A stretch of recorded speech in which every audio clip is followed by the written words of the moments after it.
Welcome back, everybody. I'm Jay. He's Maddie, and this is Yankee and The Brit's 2024 award show. Yeah, we do award shows a bit differently here. It's not all suit and tie. It's hoodies and sweatshirts, but we're a more casual affair than the NFL itself. Yeah, and probably brighter than some of the people picking the awards. Whoa. Yeah, I'm so excited for once we eventually hit it big and we get our award vote. I would like our MVP award vote. That's exciting. One Well, day. I didn't bring you into it because it was a big, quick thing, but just last week we got invited and I did it for us. We had a vote in all of the Street Beefs 2024 awards that are going out from Heart in the Fight. So I just went through their big award. They send you an email with you go through and fighter of the year, fight of the year. So yeah, I just did that this week. So we did have our vote in the Street Beefs awards. I think I would struggle to partake in that one. Like with the busy schedule, I've not been able to keep up with it like we were able to in COVID. Daniel does a great thing on that when he does it. He'll send it over and he'll be like knockout of the year and there'll be links, but it'll bring you right to like 30 seconds before the knockout when you click on the link. So you don't have to watch the whole fight.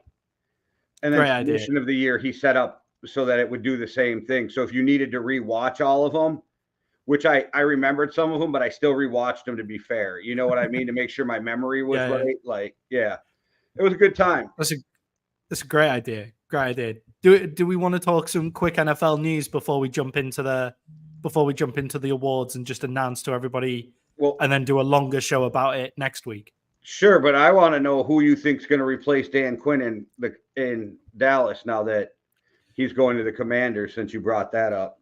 Yeah, that was the news that we were going for. And we'll do a longer show with more reaction to it next week when I have more time to process the thought that Dan Quinn is going to the Washington Commanders, which is fantastic. Great. Excited to have Dan Quinn and Kellen Moore in our division. Wonderful. But who's going to replace Dan Quinn? Now, Bill Belichick is out of a job. However, you can't have Bill Belichick in the building and him not rule the entire show. But how good would he be as just a defensive coordinator? Like if he came in and just went, I just want to run the defense, that would be fantastic. I would be surprised if there isn't some form of Dan Quinn disciple in the building who isn't already being groomed to take the big job, to be honest. All right. I'll leave all the grooming jokes alone. Well, it's just the wild thing for me on this whole hiring cycle is the two most accomplished coaches didn't get a job. Yeah, Pete Carroll would be an interesting guy to bring in as the defensive coordinator as well. I was thinking Vrabel and Belichick. Vrabel. Does Vrabel run defensive coordinating? Yeah, he started out as a defensive coach. Okay, yeah. I see Vrabel as more of a CEO, both sides of the ball coach. But yeah, Vrabel, Belichick, Pete Carroll's still out there. And he was one of the best defensive players for how many years as playing linebacker for the Pats. That makes sense. So. Would it be surprising if Jerry, after coming out and saying we're going to go all in for the next show, which I want to know what the fuck we've been doing the rest of the time, because I feel like the Cowboys for the past maybe 4 years are all in for the Super Bowl every year. It'll be interesting to see if he makes a big splash with one of those big names in the out there. Yeah, well, Jerry fucked me up with that whole press conference anyway, because he's like, we'll go as far as Dak takes us. And then they're like, well, what do you think about it? He was like, we went as far as Dak could take us this year. And I'm like, what's he saying about Dak when you're about to negotiate a contract for a dude who's granted only due to make $34 million, but he's going to hit you on the books for 59 point whatever it is. So 60 million. Yeah, I think they both. I think Jerry wants Dak and also wants to pay him a lot less. So he's going to use the Packers game against him when it suits him, and he's going to use the fact that he took him to the playoffs for him when it comes to keeping it. Yeah, but if you're Dak and you hear that, like when I heard it, I felt like it was a shot at Dak. Like that's the first thing I felt like, and I was like, man, Dak has to feel like the most unloved quarterback in the NFL at times. Yeah, I feel like it could get quite nasty behind closed doors, which is why I hope Dak just leaves it to his agent in that respect. But I don't think that's Dak Prescott's way. I think he likes to be kind of involved in that. I think a big splash on the defensive side of the ball would be interesting. I hope they look. I don't want to start some sort of power struggle more than there already is in Dallas by bringing in a big name. But I think it would be interesting to see what some of those coaches that have been there and done it can bring to the building to help Mike McCarthy, because it was actually the defense that fell apart in that game. Like, obviously, Dak didn't help throw in 2 picks and CD Lamb lost it. But in the second half, they got their shit together, but the defense still couldn't stop them. So it'd be interesting to see if somebody who's been there and done it can bring something a bit different to the building and say, look, this is how we made it in Seattle if it's Pete Carroll. This is how we made it in the Patriots. And they're happy to take a back seat to Mike McCarthy and let him run the team, but like just add like a little something in showing how it wins. The one thing that I'm worried about is Dan Quinn going to the Commanders. Obviously, they've got a lot of capital. They have the second pick in the draft. They have some pieces there. I don't think he's going to be happy that he doesn't have any of his solid defensive linemen anymore when he goes there. But I think we're going to hate playing against that Commanders defense future. And anybody on that defense of yours who's a free agent that's worth a shit is going to be getting an offer from the Commanders. You're going to be bidding against the Commanders. Bland is the one for me that becomes a worry for that kind of thing. He's got one more year though, right? Yeah, he's got one more year, but so we ride this year. So I think we probably ride this year where we try and ride Gilmore, Bland, Diggs as the cornerbacks, see how far that takes us, and then we probably lose Bland after. We probably lose Bland after that, yeah, probably to the Commanders who come in with a big bid, depending on how well he plays, obviously. Granted, there's a whole season between now and then, but I could see them trading Diggs and keeping Bland. But yeah, I could see that too. Hopefully not to the Commanders if we're doing it that way. But yeah, Jerry's not going to trade within the division, like not a star player. No, too big. Yeah, so 2 big former coordinators for the Cowboys are now in division, which is awful, but also fine. I don't hate Dan Quinn leaving, by the way. I don't, like I said this earlier on. I said it after the playoff game. I was like, do you know what? Like maybe we do need a fresh face in the defensive coordinating room, because I think Dan Quinn has maybe taken this defense as far as he can take it. People have started to read it, and he can't seem to work his run defense around the players that we've got, as well as having that pass game as well. So maybe it's time for somebody else in the building. So I don't hate it. I don't love that he went to the Commanders. It'll be interesting to see how he does with a head coaching role as well. Yeah, and all this season, every time Sirianni or McCarthy does anything, all you're going to hear is Bill Belichick.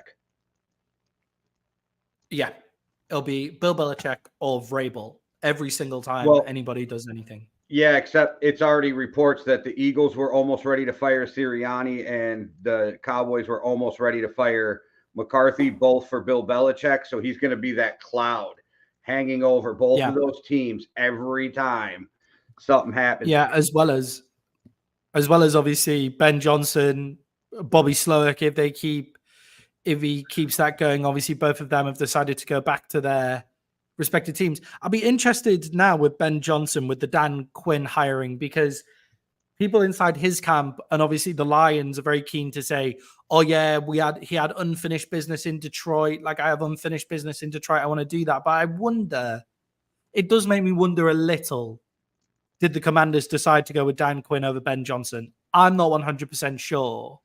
I think what it was is these top coaches looked and said, I don't want anything to do with that shit show over there. Yeah, I think it's more to I do think it is more to do with that, but I'll be surprised if the Commanders didn't say, well, we can get Dan Quinn for this much. Ben Johnson would take that much to take him out of here. And maybe there are just some guys, because this is the second season in a row with Ben Johnson. So there's some guys who maybe just don't want to be head coach. I think that's I'm surprised more coordinators don't do that. Like, find yourself a good place with a good head coach that you get on with. Like, Dan Campbell's clearly creating an atmosphere that players like and coaches like.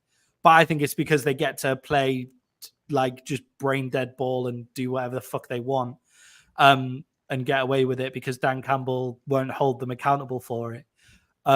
So I think there's an element of that. But yeah. I don't think that and I could just be me, but I don't agree that any of them don't want to be head coaches. I think they feel like they're in a spot to be more picky, but I think that somebody's going to end up shooting themselves in the foot because let Detroit fall off next year and go 9-7 and see how loved you are in the offseason. Yeah, that was our thing on the last show. We were obviously saying that, Detroit, where they are, what if they lose Ben Johnson? Do we trust Dan Campbell to pick up the offense? And our answer was kind of no. Now, Ben Johnson is back, so clearly they're picking off where they left off, but are they going to pay Jared Goff? They need to pay Jared Goff if they want to. Are they picking up where they left off? Because Dan Campbell's exit interview made it sound like they never had a chance to go back to the Super Bowl ever again. Yeah, exactly. So I think that atmosphere is just a weird one. So I'm surprised that Bobby Slowick didn't come out and take one of the head coaching jobs if he was offered it, because there's no guarantees that Tank Dell comes back the same. Nico Collins could this year be an outlier. The rumors are from people who know him is he didn't feel ready after only 1 year of being a coordinator. I think that makes sense. And I can respect that move. Sometimes you only get one shot, right? So you want to make sure you're ready for your one shot. Yeah, because obviously he doesn't want to go back and work for PFF doing their analysis again. Well, that's because JJ Waddell told us PFF sucks. All Two head coaches in the league now. Huh? 2 coaches in the league now from former PFF analysts. It's exciting. Good for PFF. Yeah. Where you want to start with these awards we got going, Maddie? We got all the awards. Where you want to start? Do we start with MVP or do we leave MVP till the end and work from the list I sent yesterday from the bottom up? Let's leave MVP to the end. All right. Let's leave the public waiting. So, guys, you're going to have to stay to the end to find out who our MVP is. Or if you're not watching live, we should probably leave the last ones for the end too. So we should go middle down. Okay, I'll let you run the you run the show from there. All right. Well, let's just start with let's go with the offensive rookie of the year. Let's go with the rookie of the year. That'll be easier. Okay. The younger guy first. For me, offensive rookie of the year, CJ Stroud, 4,108 yards, 23 touchdowns, only 5 interceptions. Took the team to the playoffs, got them a nice win. To me, it was an easy choice for offensive rookie of the year, CJ Stroud. I think there is only one choice for offensive rookie of the year this year for us and probably for the NFL as well, and it is CJ Stroud. He's the only guy that possibly could be one of the best rookie seasons that we've seen of all time, taking a team that we didn't expect to be this good right now to the playoffs was incredible. Winning a playoff game in their building, incredible. Obviously, they won the division in a division with the Jaguars in it as well. There are a few other players that could have put their hand up for that, but CJ Stroud is the main one. I'm thinking Tank Dell before he got injured maybe has a cause. Puka Nacua obviously has one of the best rookie receiving season. He has the best rookie receiving season of all time in Puka Nacua. So there are a couple of guys out there. Yeah, and this isn't a shot at him. I think Puka benefited from Cooper Kupp being injured. Yeah, but he took the mantle of Cooper Cup. But yeah, like now he'll go into second. Obviously, Jordan Addison with JJ out as well.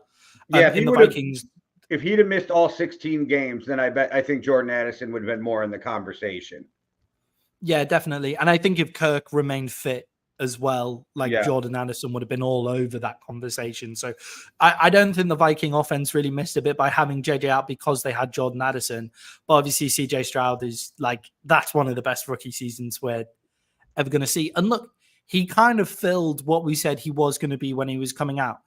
A guy who is NFL ready, dissected the defense very well. What I didn't expect from him coming out was the big plays. I didn't expect that Georgia game that he played in college to be his floor this season, not his ceiling. I thought that Georgia game was always going to be his ceiling, the big game, the big plays. And he was full of big plays. And his quarterback play is one of the reasons why Bobby Slowick is in the conversations for jobs as well going into next year. Not saying that it wasn't Bobby Slowick's offense that helped him either. So, yeah, that Texans team were incredible this year. Yeah, we'll see by time we're done with the show what I feel about this Texans team. All right, well, what do you got going on at defensive rookie of the year, Maddie? So I've had a defensive rookie of the year candidate for a long time. Obviously, he got injured very early on, but I'm not sure whether that should really affect your defensive rookie of the year getting injured. I took Witherspoon. He looked at his position, Devon Witherspoon for the Seattle Seahawks, for those of you who aren't big on Seattle Seahawks cornerbacks, which is totally fine. I think at his position, he's showed like kind of the most maturity. He was their big player on the ball throughout the year. I think he's a hard-hitting cornerback, a guy who can go one-on-one or drop into zone coverage as well. I think he's going to be a staple of that organization for a really long time. All right. Well, I went back to the Texans. Will Anderson, 7 sacks, 44 pressures, and that's in your rookie year. 29 solo tackles for loss. I mean, the guy had a monster season. I think people were questioning why they moved back up for him. I think his season let everybody know why they were willing to give up to get back up there. I think they got in CJ Stroud their leader and staple of the offense and their leader and staple of the defense back to back in this last draft. Yeah, I think it's an example of what is perceived as bad process that works out really well. It is okay I don't know why was it a bad process. That to like kind of trade up for like an unknown, like a guy who we weren't sure was going to be that big of a hit in the NFL. But it's okay if you're like wholeheartedly, I believe in this fucking guy, fuck the process. That's fine. Like, I don't think they messed up the process because to me, he was the best defensive player in the draft going in last year. I think a lot of people were saying he was the best defensive player in the draft last year, and whether he would have made it to you where they were sat in their pick, maybe not, probably not, to be honest.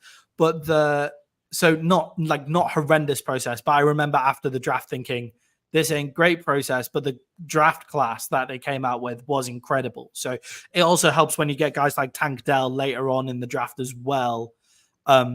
That's always going to help the way that your whole class looks. And it doesn't really matter if the process, if you hit on every single fucking player. Yeah, I thought they nailed the process. So we look at it completely different. I thought it was an amazing move to move back up, back-to-back picks, and you get both studs on either side of the ball, right? Because there was an argument if it was CJ Stroud or Bryce Young who should be the first quarterback. So whatever you believe, fine. They get CJ. But I think the consensus was Will Anderson was the best defensive player in the draft. They move back up to 3.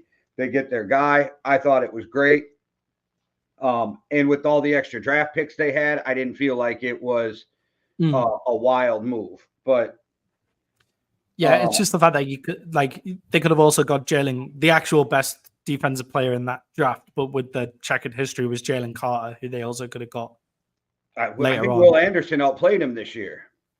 I think no. That's why I totally agree with you. He outplayed him, but like at the time, the process would have been stay and take Jalen Carter if he falls to you, or Witherspoon, for example, like if he falls to you. However, the way that Will Anderson played this year, no problem with what they did at all. If you made me pick between a stud D tackle and a stud D end, I'm taking the D end every time. Yeah, that's totally fair. Who do you think the NFL are going to give the defensive rookie of the year to? Because Jalen Carter is making inroads in the betting odds. I think they'll give it to Will Anderson as well. I think Jalen Carter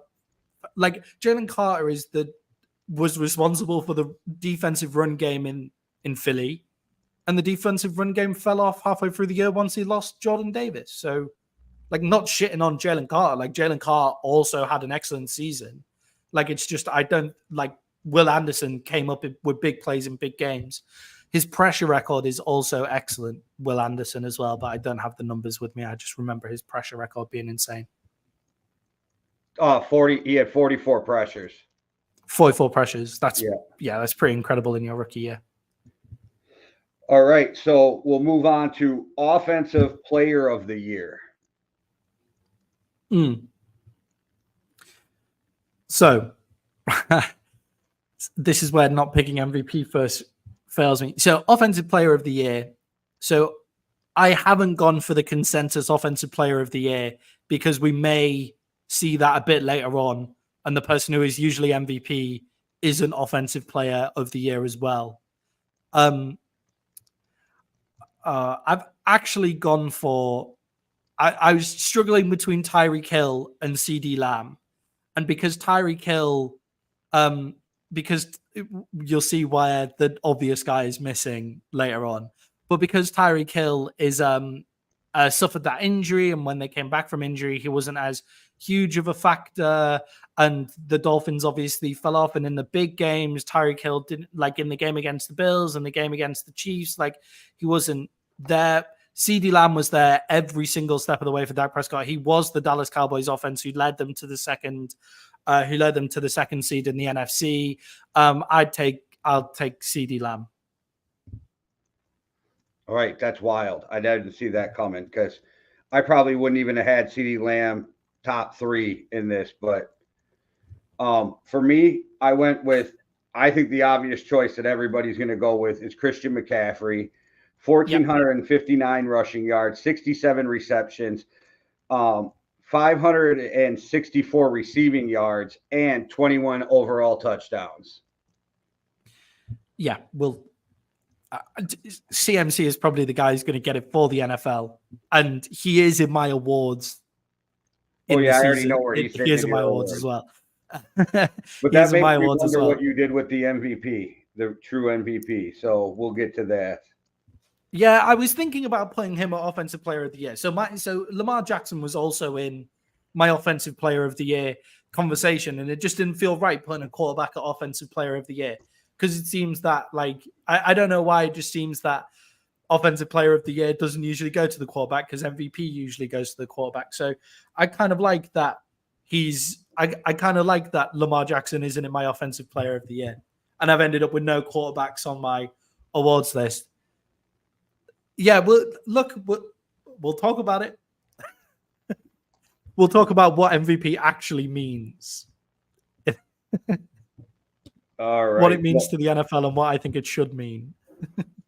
Well, then you got me very curious at who you have at Defensive Player of the Year, but I have Myles Garrett as Defensive Player of the Year, 14 sacks, 49 pressures with 4 forced fumbles. Yeah, Myles Garrett is a very worthy guy for Defensive Player of the Year. I think it's going to TJ Watt, but that's not my pick. I picked TJ Watt for Defensive Player of the Year, seeing the Steelers with him and seeing the Steelers without him. I think it is got to be TJ Watt for me. TJ Watt has 19 sacks on the year. He has a few forced fumbles in there. Obviously, Myles Garrett was injured for parts of the season. TJ Watt obviously missed their playoff game, but obviously playoff game doesn't come into it. But I think TJ Watt is a total game changer for the Pittsburgh Steelers on their side of the ball. So on the defensive side of the ball, and if the Steelers defense can play well, their offense can play okay. The Browns do miss Myles Garrett, but I feel like they have a functioning defense with Myles Garrett in there as well. Whereas the Steelers, I think, just don't have anything if TJ Watt's not there. And I feel without Myles Garrett, that defense isn't the same with the Browns. I think he's the one that makes it go. So that's what made me pick him over TJ Watt. All right. Yeah, I think they're the two, aren't they? They're the two very worthy candidates, I think. All right. Well, let's go to the coach of the year before we head over to the MVP. And I'm wondering who you got for coach of the year. For me, there is only one answer for coach of the year. It's DeMarco Murray. Like nobody did more. You meant DeMeco Ryans, not your old running back? Oh, Jesus. Yeah, I meant DeMeco Ryans. I can't believe I just said that. Yeah, you went with an old Cowboys running back. So I figured that was so stupid. Right. No, it's all right. If you were your Cowboys. Clip it, put it on YouTube Shorts, put it on Instagram Reels of me just looking like a total asshole. Ryans is the coach of the year for me. That young Texans team building a culture and winning at the same time, going up and winning the division with such a young team was incredible. A few other candidates in there for me were guys like Matt LaFleur, who I think did really well with a young Packers team, but I couldn't give it to I don't think I could give it to the Packers. Kevin Stefanski has a claim, but they kind of fell off towards the end of the year. I don't think Dan Campbell, if I was going to give it to a Lions, it would be Ben Johnson, not Dan Campbell. But DeMeco Ryans for me. That's me. I have DeMeco Ryans too. We both picked DeMeco Ryans. I think he did an amazing job. He turned that Texans team around faster than any of us thought he would. They put on a show in their first playoff game. It was very impressive to watch what that young team did this year. So for me, they were incredible, and I think that. Go ahead. Yeah, I think building the foundations for the years to come in Houston is the most impressive thing that he did as well. Like, this doesn't feel like a 1 year thing where he's just come in and it's like, 1 year. It's a young coaching staff where he keeps the offensive coordinator as well. It's a young team that he's able to coach and build on. Like, I feel this Texans team is just going to get better with the foundations. Whereas guys like Dan Campbell, I feel like that maybe was a bit of a bubble rather than building a foundation for the future. So I already have 3 Texans getting awards. That's how I feel about the Texans this year. Yeah. Who do you think the NFL is going to give coach of the year to? DeMeco Ryan. I think they should. I think he has a chance. I could see them giving it to Dan Campbell just because of the... I don't. I get that they voted before the playoffs, but the way everybody's talking about Dan Campbell, I feel like nobody trusted him to begin with going into those playoffs. And he definitely should be happy they voted before the playoffs, because that NFC Championship game may be the worst coached playoff game I've ever witnessed. Yeah, that NFC Championship, the second half was the worst coaching that we've seen. But also the end of the Cowboys game, like as soon as the refs call that, that's some of the worst coaching I've ever seen. The Packers game, that's some of the worst coaching I've ever seen. The Bears game, most coaches don't lose you the game. But Dan Campbell lost them 3 games in the regular season, obviously with refereeing help in the Cowboys game as well. But he lost them 3 games in the regular season, which would have made them first overall. They would have got a bye week. Sam Laporte might have had more mobility coming back if they had the bye week, and the NFC Championship game could have been at home. That's more bad coaching, because why was Laporta playing against the Vikings in the last game of the season? Why was Laporta in until that late? I understood keeping them but keeping them going when you should have really trusted your team to have the game finished by then. Why was Laporta in? Why was Amon-Ra St. Brown in, who obviously got hurt as well? Like, yeah. All right. Well, let's hit the MVP and then we'll start talking some of our awards for teams. I'll just throw it out there. I already know who you got. I got Lamar, 3,678 yards, 24 touchdowns passing with only 7 interceptions. But what puts it over the top is 824 yards rushing and 5 touchdowns. Mm-hmm. Yeah, Lamar Jackson is the guy who's going to get the MVP for the NFL. And I guess where I'm going with this is I have a problem with the actual MVP award itself. Like, the MVP is a quarterback-driven award because the quarterback is already the most important like position on the field. So it makes total sense for the MVP award to go to a quarterback. Lamar Jackson had an amazing season. People saying things like he cost them that Super Bowl, he cost them that AFC Championship game. Like, the Chiefs have an amazing defense.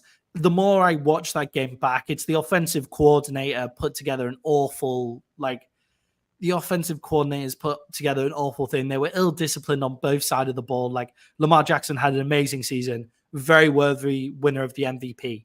For me, the player that made the most difference for their team is Christian McCaffrey. When Christian McCaffrey was there, they won, and when he wasn't there, they lost. Like, so it's you Christian think McCaffrey. You think that the Ravens would fall off less with a backup than the 49ers would fall off without McCaffrey in there? Because my argument would be with Mitchell, they still make the playoffs and win a ton of games. The Ravens without Lamar don't. Yeah, for me, the way CMC runs after the tackle, because it is very easy to say scheme with CMC, but the way that CMC makes those yards after the tackle, breaks tackles, finishes off runs in touchdowns, is amazing out the backfield, puts him over the top for me. And when CMC doesn't play, they lose games. Like, the 49ers lose games when he doesn't play. For the Baltimore Ravens, their defense is so fantastic. They did it last year with Huntley came in and ran the offense pretty well, and they won games and made it to the playoffs as well with Huntley, that I think that maybe they fall off a little bit less. I was going to say they made it to the playoffs with Huntley because Lamar stacked a bunch of wins before he got injured. They won games with Huntley. They won games with Huntley at the end of that season as well. Yeah, they're still not. They're they still beat the Browns making the playoffs, though, is what I'm saying. Because of Lamar's wins last year, not because of Huntley. My argument is if you put Huntley in, they maybe win 8 games this year, maybe, and don't make the playoffs. I think if you take McCaffrey off of the Niners, they still win 10 games. That's just me, though. Yeah, I just think McCaffrey, like, just when you see the 49ers with McCaffrey and you see them without McCaffrey, they are a different team. And we had the opportunity to see that this year. And we didn't see that with Lamar. Like, Lamar was obviously there. So I'm not going to chastise Lamar for being healthy. Look, Lamar Jackson is a very worthy winner of the MVP award. I just have a problem with the MVP award going to a quarterback every time. I just think it's unfair. I think it makes sense. That's to me. So it never bothers me because there's nobody more important on your team than your quarterback. Yeah, what's actually going to happen is Lamar Jackson's going to win the MVP. So then Christian McCaffrey wins the Offensive Player of the Year. So obviously, I don't think like CeeDee Lamb is going to be the Offensive Player of the Year. Christian McCaffrey is going to be the Offensive Player of the Year. Right, but these are your awards, not theirs. So these are my awards. These are my awards. All right, Maddie. Well, let's talk about your most surprising team. Yeah, some awards that we think the NFL should maybe consider kind of putting in there. For me, it's about awarding those teams who have had the most progression, like, from the start of the year. It doesn't necessarily mean the best team. Like, all of these are, the MVP is the best, the Offensive Player of the Year is the best. These are ones about, like, who, although they're not the best yet, who has some stuff that they can say at the start of the year, they can be proud of at the end of the year. And for me, my most surprising team this year was the Indianapolis Colts. I thought when we went in there at the start of the year, I thought they were going to win maybe 3, maybe 4 games at the start of the year. When Anthony Richardson goes down, that's another knock to them. Look, I think maybe they win more games because Gardner Minshew's in there, to be perfectly honest, over Anthony Richardson. But it would have been better for their future if Anthony Richardson stuck in there. But Gardner Minshew played really well when he came in. And I think the Colts surprised me by how well they kept it all together. I think Shane Steichen really surprised me by how well he coached. I think if they won maybe a couple more games, like Coach of the Year should go to a team that make it to the playoffs, right? But I think Shane Steichen did a great job to call himself Coach of the Year. So I think the Colts are my most surprising team. Not a bad pick. I went with the Packers. The Packers are my surprising team of the year. I didn't expect them to make the playoffs, but I also didn't expect them to throw an ass whooping in the playoffs like they did either. Jordan Love came on at the end of the year. I think I watched a lot of his highlights. This is not a shot at him because he's doing absolutely what he was asked to, but they did an amazing job in the second half of the year of keeping him standing up with nobody in his face, which was the best thing that offensive line could have done for a young guy. I get it's his 4th year in the league, but it's really his first year starting, which people are like, he should be up for rookie because he was starting. I don't think that's fair because you got to sit behind Aaron Rodgers for 3 years and learn how to play football. So, but I was very impressed. He also played games. Huh? He also played a couple of games and looked terrible, like in his first 3 years in the NFL. Yeah, I just think the Packers surprised me where they were going. Their defense was worse than I thought it was going to be, which made me even more impressed. And I think they have 3 really top flight young receivers in Watson, Dobbs, and Reed. I think so. If Jordan Love can keep progressing, the Green Bay Packers become a scarier team. Yeah, I think the Green Bay Packers did a great job this year. I think I want to see the consistency with Jordan Love. They just hired that's the next element of his game. They just hired a college coach as their defense coordinator. As their defensive coordinator. Yeah. Yeah, I think it is crazy that they, like, good on them for getting rid of their defensive coordinator, right? Like, that is the right call. It's amazing to do it after winning a playoff game with a team that nobody expected you to do that with. But it's still the right call. That doesn't make it the wrong call.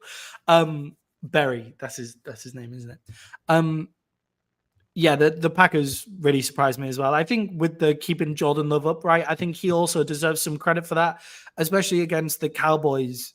You saw it a lot. His throws off the back foot are something else. And some of Jordan Love's highlight plays are wild. Like, some of his highlight plays are absolutely crazy. Now, if he can be more consistent with the ball and not turn things over as much and maybe just hold it every now and again, like, I think Jordan Love could be a top quarterback in the NFL. Yeah, and I think where his problem lies, and we'll see if he figures it out this offseason, and he got lucky this year with a lot of like drops and different things, is he could have literally been an interception machine if a lot of those weren't dropped or his receivers didn't turn into DBs in the middle of the play and knock it out of the defender's hands. So that's something you got to watch for Jordan Love, because I think he could be a turnover machine, but also that's something that you can clean up as a quarterback in the offseason after your first year. So I don't want to crush him too bad yet for that. Oh, yeah, 100%. Who is your most underrated team?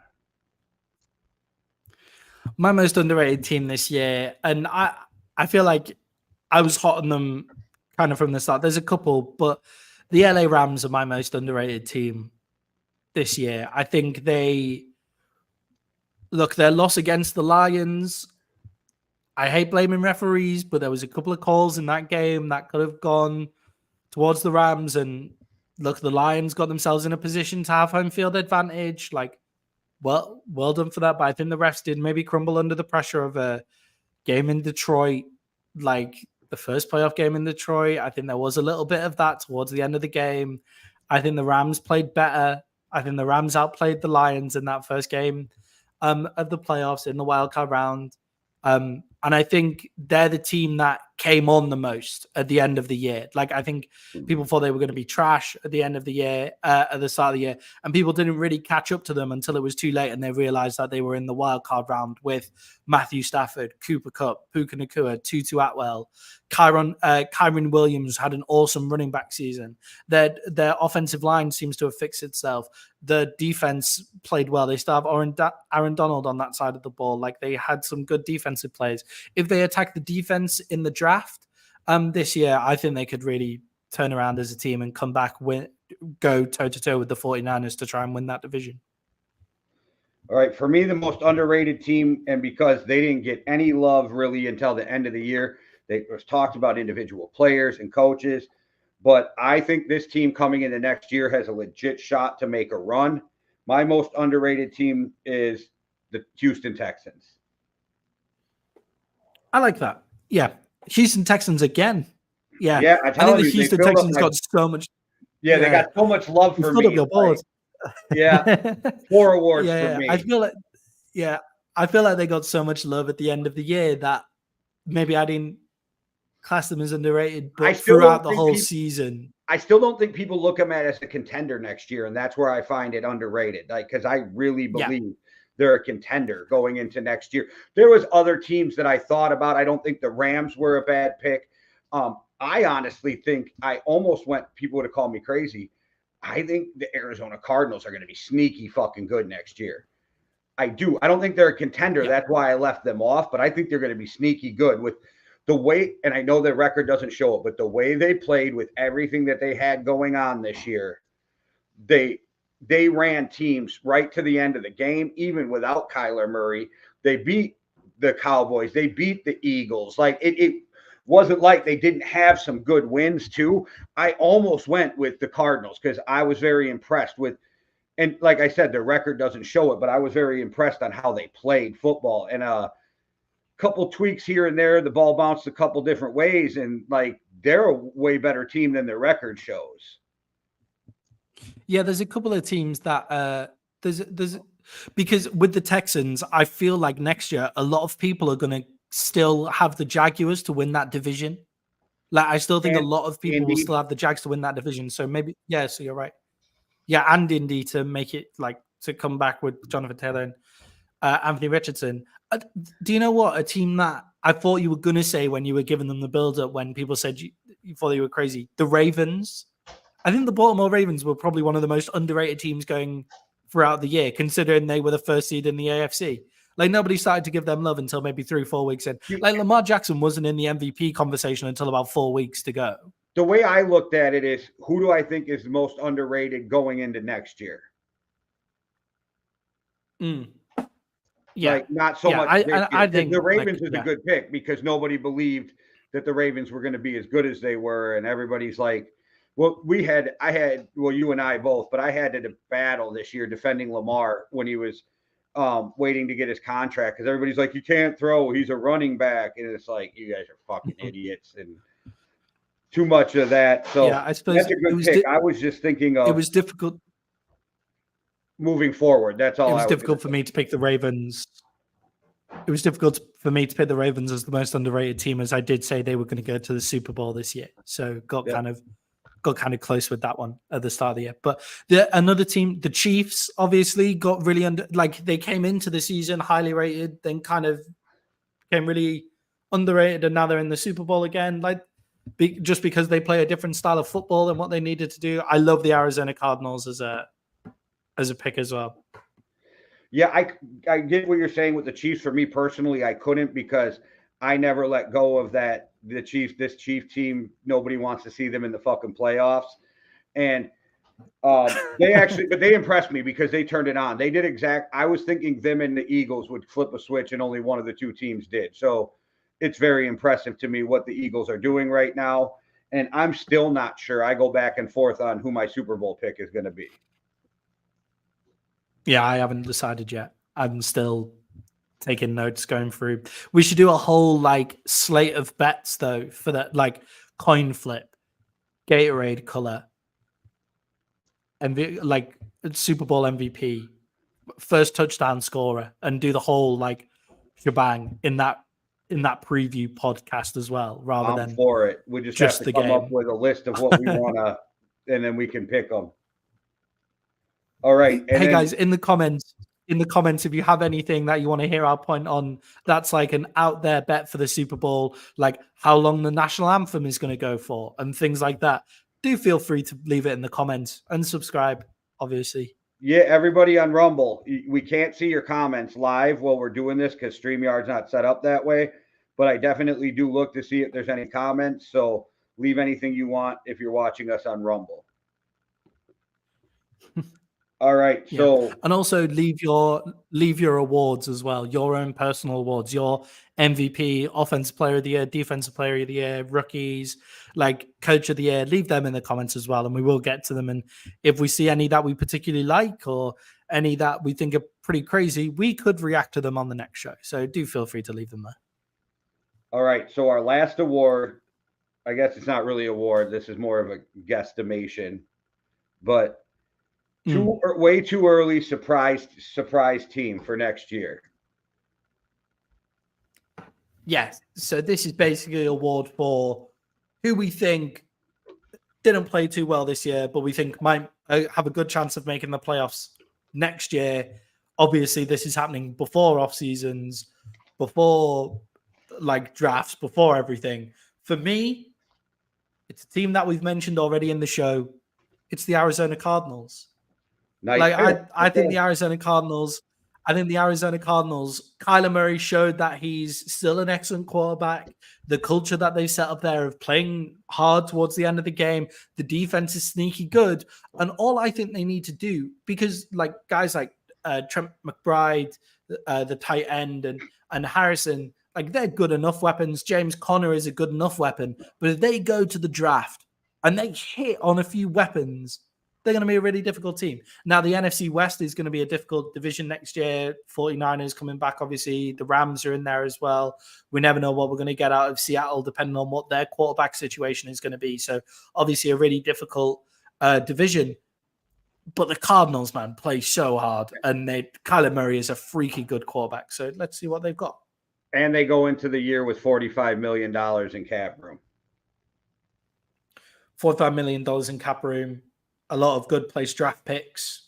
Like they probably get Marvin Harrison, the wide receiver, out of Ohio as well. Yeah. So, yeah. All right. Well, for me, I'm going all homer with this. I'm going with the Vikings with everything that happened this year. Vikings make the playoffs next year, win the North. Kirk Cousins back. They're going to figure that out. So that's my way too early pick for next year.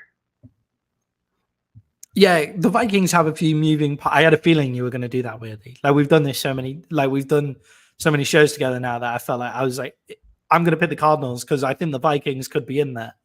There's so many moving parts for the Vikings. Kirk Cousins has apparently came out and said he wants, what is it, $90 million for 2 years, which I think. Wait, that's media. Nobody's heard Kirk say that because that's not like the media saying that's what he wants. But when Kirk last was interviewed and they were asked, he was saying money's not the big issue. Structure is the big issue with the contract and that he's willing to give Minnesota a hometown discount. That doesn't sound too much of a discount to me. So I think, Kirk wants 3 years. And I think that's what it is. I think for Kirk, he wants 3 years. And I think he wants that no trade. He wants the contract set up where you're not going to be able to dump him for 3 years. Yeah. Maybe he wants it all guaranteed. Maybe that's what he wants. But I think he just wants to finish out. I know he wants to finish out in Minnesota, but definitely I think he wants to play, the way it sounds, he wants to play 3 more years, and he wants to be with the same team. Yeah, I think $45 million for Kirk Cousins when Dak Prescott's going to come out asking for 60, like most of the top quarterbacks are going to be getting 50, 60 million. Like I think Kirk Cousins is weirdly a bargain at 45. But if you get 3 years, 100 million, I think that's a great deal for Kirk Cousins. Like, I like that. I like that as a deal. I don't even have a problem if they give him 40 million. Like work something out. It'll be fine. Yeah. Like you guys can play cap gymnastics for 3 years and figure out how to make it all work. Yeah, I like it with JJ, and then obviously there's if you do JJ's JJ getting contract paid. right too, going into the 5th year, JJ's due like 19 million this year, which isn't wild. So you can eat a lot of Kirk's bonus under this year's salary cap too, being that they have 56 million freed up right now. So, and I know there's a lot of players that everybody thinks they really need to re-sign. I go through that free agent list, and I see 5 guys that the Vikings probably want to get re-signed. Yeah, I think the NFC North is probably the most dynamic division going into next year, where obviously the Green Bay Packers went to the playoffs with the youngest team. Jordan Love has the potential to be a turnover machine, but has the potential to make big plays as well. Like, can they get that defense sorted? The Detroit Lions seem to capture lightning in a bottle this year. Like, the Bears, Caleb Williams. Can they catch that next year? The Bears have Caleb Williams, and whatever they do with Justin Fields and whatever they have going on there, their defense started to play well. So, like, and then you have the Vikings, who are actually people. I just don't think the Vikings ever get the credit that they deserve for just like. I think the Vikings are always. I can't think of a season where I've not had the Vikings as a dark horse contender every year. Well, and it's that Kirk hate. It's that Kirk hate. Like, I just don't get it. But Mad Dog Russo actually just came out the other day and had Kirk in his top 5 quarterbacks. I think Kirk is definitely up there as one of the top quarterbacks. Like, weirdly, Kirk Cousins could be considered MVP of the league, because if Kirk Cousins was standing upright, the Vikings could have won the NFC North. Like, that is not out of the realms of possibility. Like, considering how many turnovers they had. I think the Vikings, people are finally understanding how good Kirk is after watching him go down and them having to play with 4 different quarterbacks. And what people don't realize is they were an awful call away from beating the Chiefs, an awful call by the refs from beating the Chiefs. And they beat the 49ers, and they would not have lost those first 4 games if it wasn't for 11 fumbles. And yes, every team can go, we would have won if. But all I'm saying is 11 fumbles is not something you see in the NFL from a team in 4 games. So that was wild in itself. But they beat the 49ers, and they easily should have, or not easily, but they should have beat the Chiefs. So that's the thing too. Yeah. Like, so they could have beat both teams who were sitting in the Super Bowl. It's not like with Kirk, they were this awful team. Yeah. Who do you want to see the Vikings? What position do you want to see the Vikings draft first in the draft this year? Anything on the defensive end of the ball. I don't give a shit. Yeah. D end, D tackle, corner. I'm good with any of them. Like, just at that point, if you're not moving up for a quarterback and you stay at 11, just take the best defensive player off the board that's still sitting there. Yeah, it could be that kind of year where it's all offense in the top 10 picks because of how many quarterbacks come. Like the Cowboys walking away with Micah Parsons at, like, what was it, 10th overall? I think we agree that 4 of the top picks are going to be offense with Caleb, Jalen Daniels, Drake May, and then Marvin Harrison Jr. I think we all agree there's 4 guys going in the top 10 for sure. And probably a Dunze out of Washington as well as the other wide receiver that comes off. Like, definitely could, but I'm just saying I think everybody agrees there's a minimum of 4 that are coming off the board, right? So that still leaves you in a great position for a top defensive draft pick, because as these quarterbacks go, and I'm not saying these quarterbacks aren't top prospects, but as they go, they just push more and more good prospects down the line to everybody else. The players that I want to see the Vikings walk away with, and I was just like, I was doing some Vikings stuff yesterday because I was bored at work and couldn't really focus on work. I want to see them walk away with Blake Corum as a running back in the 3rd round, and I want to see them walk away with TJ Tampa as a cornerback in the 2nd round. I think they'd be 2 great picks for like who. Like, I don't care what they do in the 1st round, but those 2 are the 2 that I want to see them kind of walk away with in the 2nd and 3rd. I don't have a problem with it. I don't think they need a running back. I think Chandler showed at the end of the year that we found our running back. So if you want to, Yeah, but the idea of that is Blake Corum is your kind of like bell cow. Like Blake Corum is the thunder to Ty Chandler's lightning. yeah, I like Naganu there. I like Chandler there. So I don't care if they make moves at running back or not. I just, much as I like him, it's time to let Alexander Madison go, and then we'll be fine. Yeah, I would like to see where Alexander Madison goes. Finally, like he's got a job somewhere else. You would think Like, so, but yeah, being a running back's a rough gig in the NFL. Like it could be over he doesn't have a lot before of it's money. over. And then, so let's say the Vikings get Kirk back. Harrison Smith, if he decides to come back, will come back on a cheap team-friendly deal because it'll be one more year and he wants to retire a Viking. So then you get DJ Wanham. I don't think he's going to cost you a ton. He's another guy you got to bring back. So then it's Danielle Hunter. Do you pay Danielle Hunter or not? If you do, maybe this doesn't work. But if you don't, maybe you turn to a guy like Derrick Henry too. I don't know. Yeah, I think there'll be an interesting battle for Derrick Henry this year in who can. Everybody's gonna probably go in and lowball Derrick Henry. Everybody will Who's want the him. Nobody first will to want to pull pay the him. offer? Yeah, like who's gonna be the first to kind of get somewhere close to the offer and is a contender? Because I think like there'll be a few teams like you could see somebody like the Carolina Panthers who want to take it off Young's shoulders a little bit, just drop a bag at his feet. But then he may as well have just stayed in Tennessee, right? If that's what was going to happen.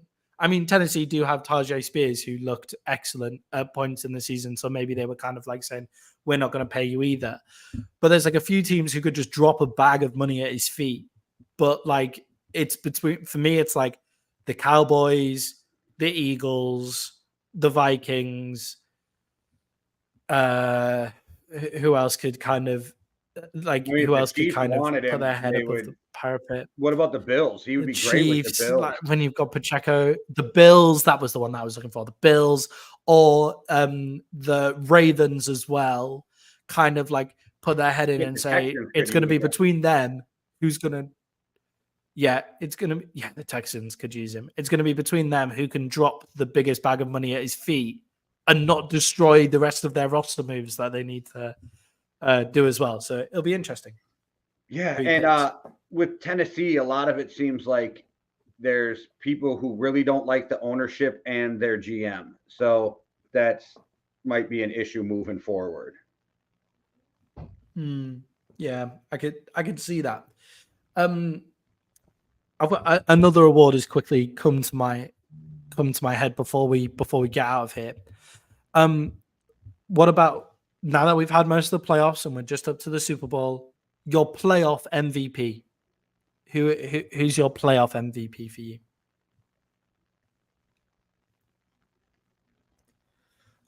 I'll go first just while you think. I'm caught between three people, so go ahead.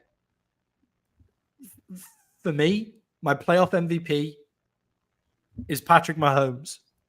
I think the Chiefs have come out and have played in such a way where they've done what they've needed to do.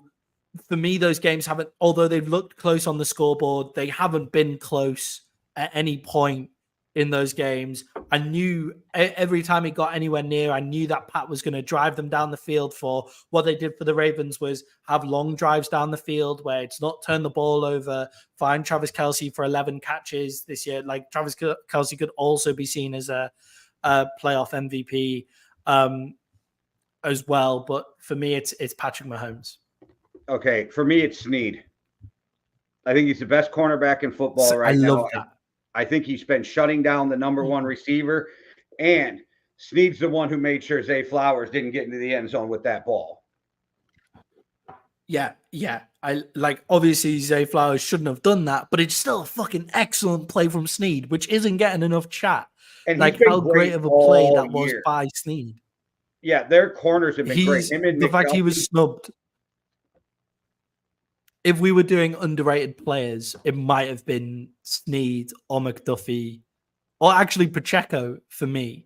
Because with the Chiefs, people are shitting on the Chiefs, and they have been all year. But actually, the Chiefs are just a different team now. They play run game. This is what they should have been doing all year, and they have done when they've got to the playoffs. Run game, big play with Patrick Mahomes and Travis Kelce magic, and then wait for the defense to just like hold people off and only do what you need to do. Don't put the defense in trouble. And that's what the Chiefs have been doing. I love Snead as a pick. Yeah, I think Snead's very underrated, and I think he was the best corner in football this year, and I don't think he's getting credit for it. No, nowhere near enough credit. Nowhere near enough credit for it.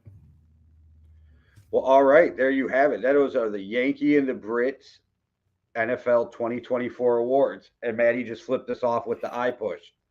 Glasses push.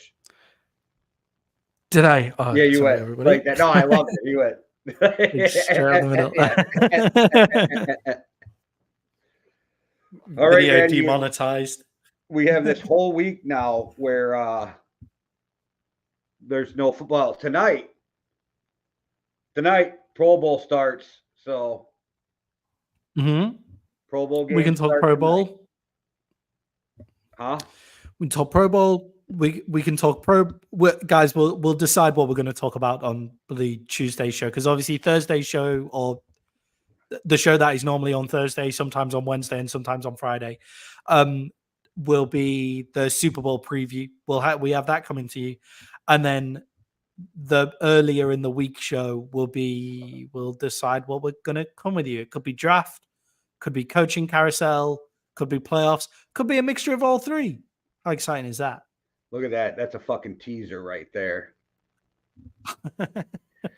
All right, guys. Well, there you have it. There you have it. There are the Yankee and the Brit 2024 NFL awards. We appreciate you watching. If you haven't hit that like and subscribe, do that already. Go over to Rumble, hit that follow. If you want, we're over on Instagram also. You can hit that, and Facebook. But thanks for watching. One world, one love. Deuces. Cheerio.